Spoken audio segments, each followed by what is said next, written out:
திருச்சி அருகே பச்சை மலையில் 250 லிட்டர் கள்ளச்சாராய ஊழல் அழிப்பு. மாவட்ட ஆட்சியர், காவல்துறை எஸ்பி, 100க்கும் மேற்பட்ட காவல்துறையினருடன் அதிரடியாக நேரில் ஆய்வு.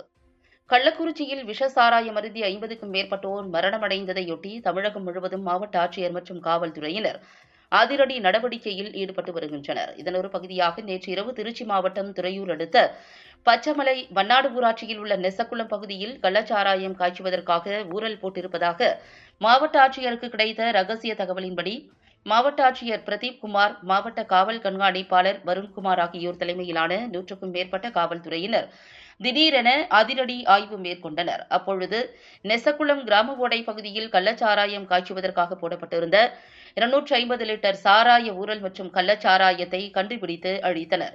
மேலும் அப்பகுதியில் உள்ள மலைவாழ் கிராம மக்களை அழைத்து கள்ளச்சாராயத்தின் தீமைகளை எடுத்துக் கூறி அறிவுரை வழங்கினர்.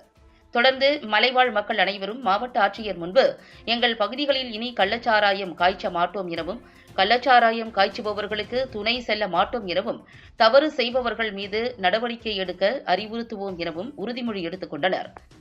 பச்சமலையில் நள்ளிரவில் நூற்றுக்கணக்கான காவல்துறையினர் அதிரடி வேட்டையில் ஈடுபட்ட சம்பவம் மற்றும் 250 லிட்டர் சாராய ஊறல் அழிக்கப்பட்ட சம்பவம் துறையூர் பகுதியில் பெரும் பரபரப்பை ஏற்படுத்தியுள்ளது.